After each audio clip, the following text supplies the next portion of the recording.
Malam itu, hujan turun begitu deras, menyelimuti kota kecil dengan suara gemericik yang tak henti-henti. Jalan-jalan basah diterangi lampu jalan yang remang-remang. Faris memarkir mobilnya di depan sebuah hotel tua yang terletak di pinggiran kota. Ia menoleh ke arah wanita di sebelahnya, Laras, yang tengah menatap keluar jendela dengan ekspresi yang sulit diterka. "Kita harus bermalam di sini," ujar Faris dengan nada datar. "Mobilnya butuh waktu sampai besok pagi untuk diperbaiki." Laras menoleh perlahan. Matanya bertemu dengan mata Faris. Hubungan mereka selama ini selalu berada dalam batas yang jelas, hanya sekadar keluarga jauh yang jarang berinteraksi. Namun, malam ini situasinya berbeda. Mereka terjebak bersama, jauh dari rumah, dalam keadaan yang sama sekali tak terduga. "Baiklah," jawab Laras akhirnya. Suaranya terdengar tenang meskipun ada sedikit keraguan di dalamnya. Mereka berdua turun dari mobil dan berlari kecil melewati hujan menuju pintu hotel. Petugas resepsionis menyambut mereka dengan senyum ramah, meski tampak sedikit heran melihat mereka yang basah kuyup. "Kami butuh kamar untuk semalam," kata Faris sambil merapikan jaketnya yang basah. "Ada kamar yang tersedia?" Petugas itu memeriksa layar komputernya sejenak sebelum menjawab. "Kami hanya punya satu kamar tersisa. Ini kamar dengan satu tempat tidur besar, Pak. Tidak ada pilihan lain." Faris dan Laras saling pandang. Keheningan sejenak melingkupi mereka. Laras tampak ragu, namun akhirnya ia mengangguk kecil. "Tidak apa-apa," katanya singkat. Petugas mengurus administrasi dengan cepat, sementara keheningan di antara mereka semakin terasa berat. Setelah semuanya selesai, Faris mengambil kunci kamar dan memimpin jalan ke lantai atas. Suara langkah kaki mereka di lorong yang sunyi terasa menggema, menambah kesan canggung di antara mereka. Begitu masuk ke dalam kamar, suasana terasa berbeda. Ruangan itu kecil namun cukup nyaman, dengan tempat tidur besar di tengahnya, sebuah meja kecil di sudut, dan jendela yang tertutup tirai tebal. Lampu kamar memancarkan cahaya hangat, namun tak cukup untuk mengusir ketegangan yang perlahan menggantung di udara. Laras berdiri diam di dekat jendela, mengamati hujan yang masih deras di luar. Gaun panjangnya yang basah melekat di tubuhnya, membuatnya sedikit menggigil. Faris meletakkan koper kecil yang mereka bawa di dekat tempat tidur, lalu menghela napas panjang. "Kamu duluan saja mandi," ujar Faris sambil melepaskan jam tangannya. Laras menoleh sekilas, lalu mengambil pakaian dari dalam kopernya. Tanpa berkata apa-apa, ia melangkah menuju kamar mandi. Begitu pintu kamar mandi tertutup, Faris duduk di tepi tempat tidur, menunduk sambil memijat pelipisnya. Ia merasa canggung. Hubungan mereka yang selama ini biasa saja kini terasa berbeda. Situasi ini seperti menempatkan mereka di sebuah titik yang tak pernah ia bayangkan sebelumnya. Beberapa menit kemudian, suara gemericik air berhenti. Laras keluar dari kamar mandi dengan pakaian bersih, daster panjang yang terlihat nyaman. Rambutnya masih setengah basah, tergerai di bahunya. Wajahnya tampak lebih segar, namun tetap menyiratkan kegelisahan yang tak bisa disembunyikan. "Giliranmu," katanya singkat sambil duduk di kursi kecil di sudut ruangan. Faris mengangguk tanpa banyak bicara.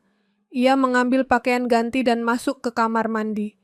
Air hangat yang mengalir di tubuhnya membantu meredakan dingin, namun pikirannya tetap kacau. Ia tahu bahwa malam ini akan menjadi malam yang panjang, malam yang mungkin akan mengubah banyak hal. Ketika Faris keluar, ia mendapati Laras sudah berbaring di tempat tidur, membelakangi sisi lain ranjang.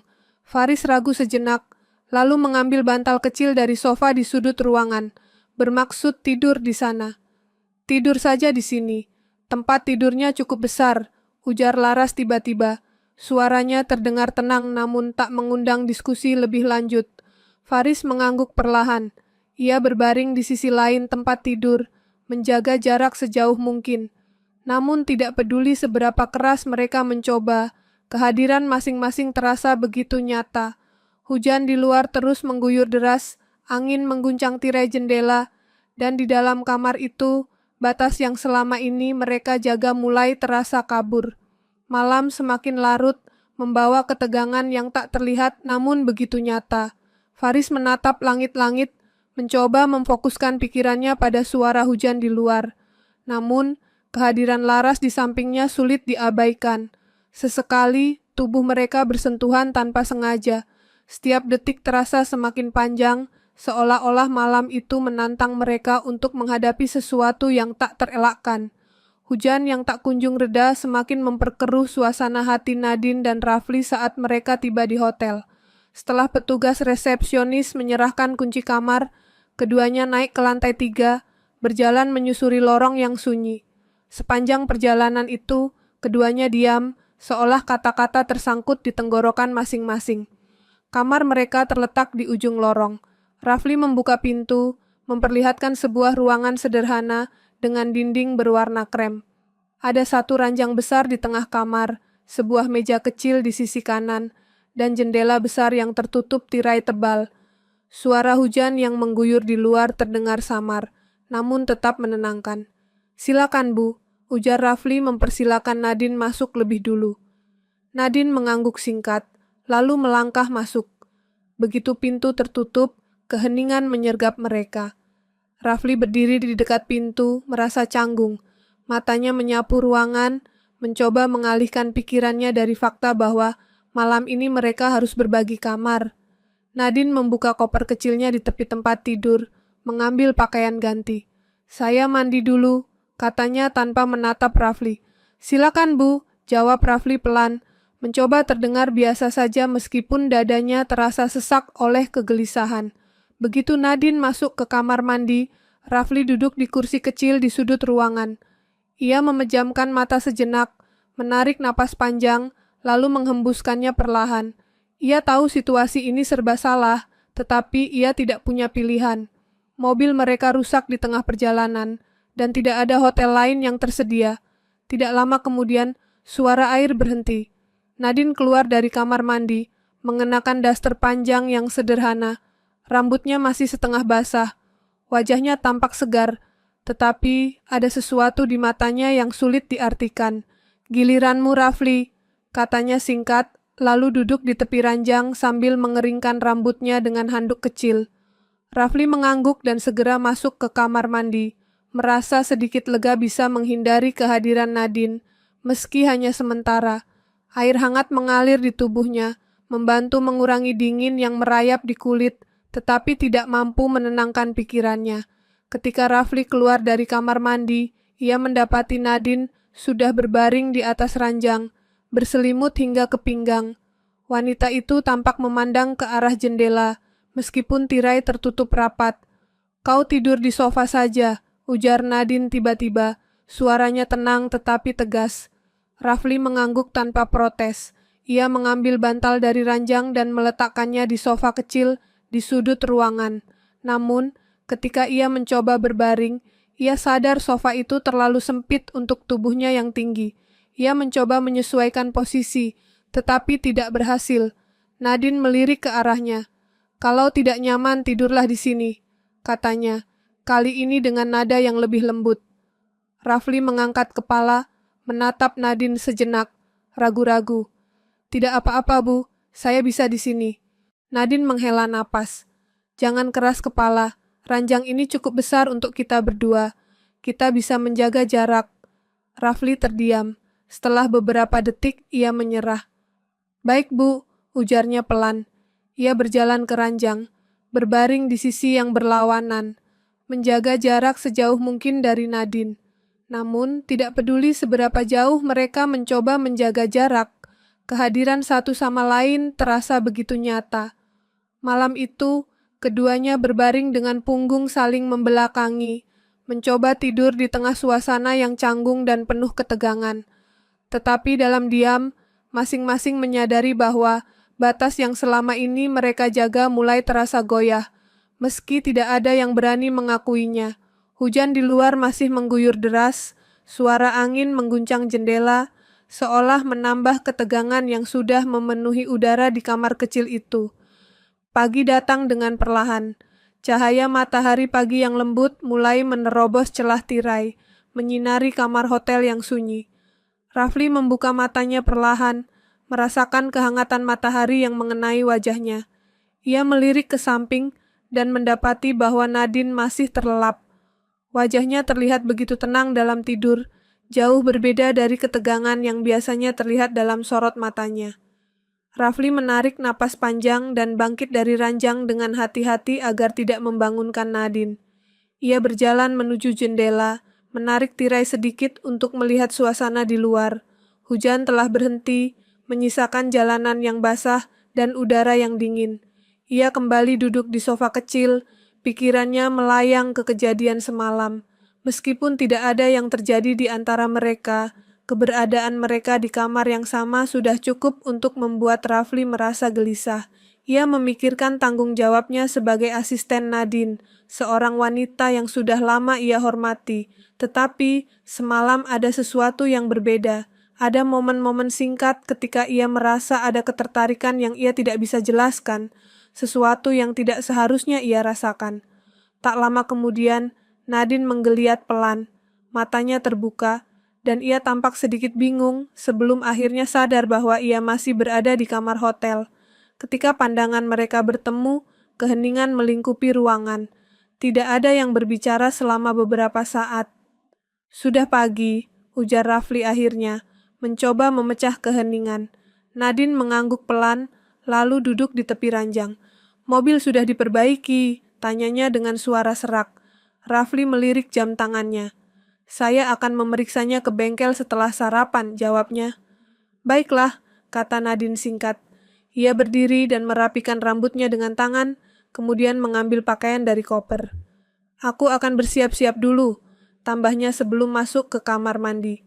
Rafli menghela napas lega ketika pintu kamar mandi tertutup. Ia merasa sulit untuk membaca ekspresi Nadine pagi ini. Apakah wanita itu merasakan ketegangan yang sama seperti dirinya? Ataukah Nadine sepenuhnya menganggap semalam hanya kejadian biasa yang tidak perlu diingat lagi?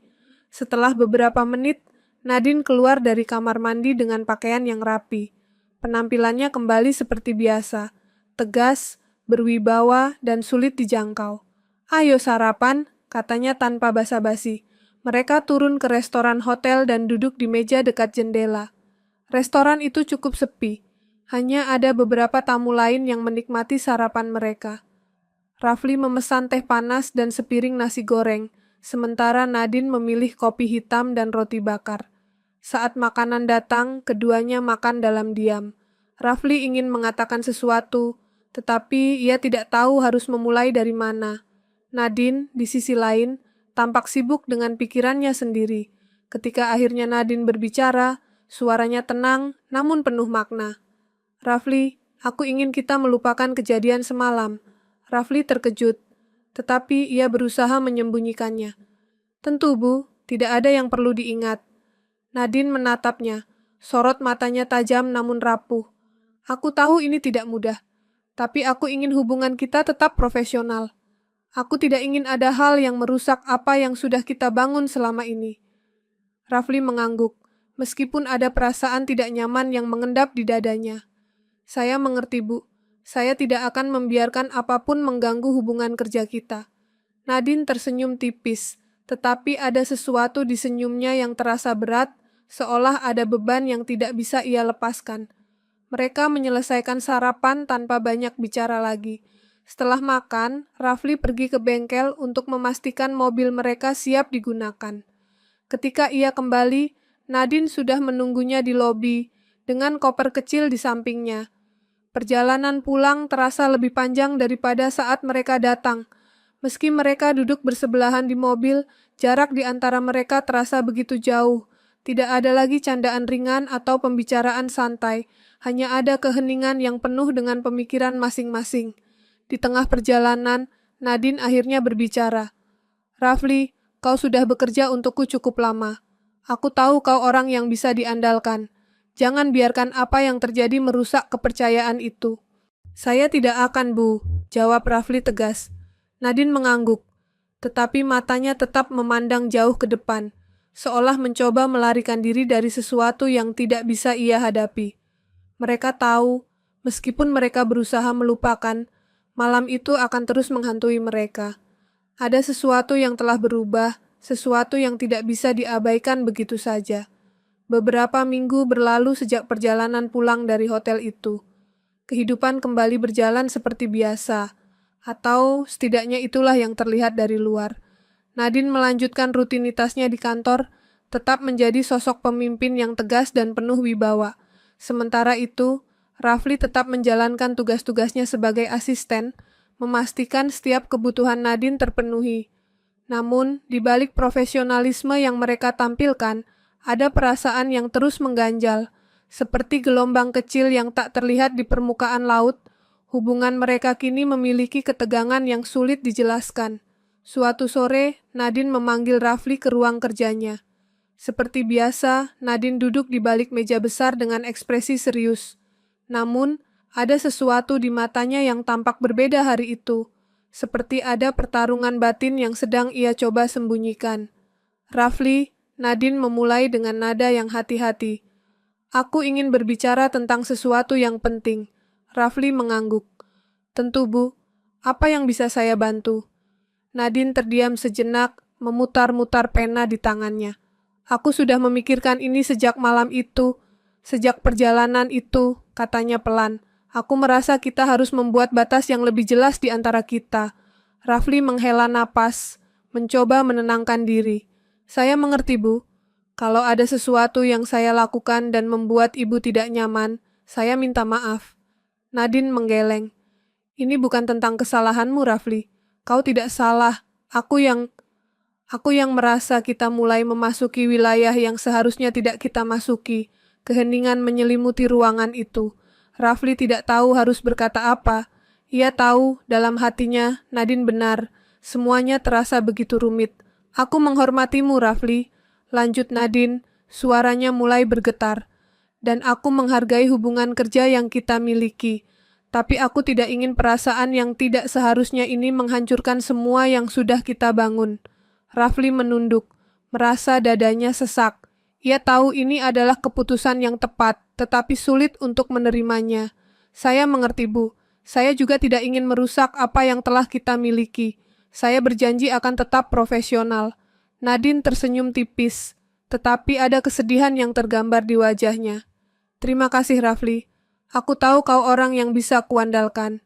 Setelah percakapan itu, Rafli merasa ada beban yang sedikit terangkat, meskipun tidak sepenuhnya hilang.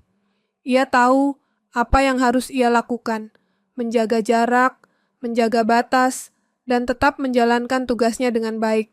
Namun, kehidupan tidak selalu berjalan sesuai rencana. Beberapa hari kemudian, Nadine menerima kabar bahwa ia harus pindah ke cabang perusahaan di kota lain untuk beberapa bulan. Rafli sebagai asistennya diminta untuk ikut serta. Ketika mereka berada di bandara, menunggu penerbangan mereka, suasana di antara mereka terasa canggung. Rafli ingin mengatakan sesuatu, tetapi ia ragu apakah itu akan memperbaiki keadaan atau justru memperburuknya. "Rafli," Nadine tiba-tiba memecah keheningan. "Aku ingin kau tahu bahwa aku sangat menghargai dedikasimu. Aku tahu situasi ini tidak mudah untuk kita berdua." Rafli tersenyum kecil. "Saya hanya ingin memastikan Ibu selalu mendapatkan yang terbaik. Itu saja." Nadine mengangguk, tetapi ada sesuatu di matanya yang tampak tidak yakin. "Aku harap kita bisa memulai kembali di tempat yang baru, membuat hubungan kita lebih sederhana." "Saya akan berusaha, Bu," kata Rafli. Ketika mereka naik ke pesawat, Rafli merasa ada babak baru yang akan dimulai. Meski kenangan tentang malam di hotel itu masih membayang di pikirannya, ia tahu bahwa ia tidak bisa membiarkan perasaan itu menguasai dirinya. Ia harus melangkah maju, menjaga jarak, dan memastikan bahwa ia tetap menjadi sosok yang profesional dan bisa diandalkan. Di sisi lain, Nadine juga tahu bahwa perjalanan ini adalah kesempatan baginya untuk memulihkan dirinya. Ia berharap, dengan jarak dari kota lamanya dan rutinitas yang berbeda, ia bisa menemukan kembali kendali atas emosinya.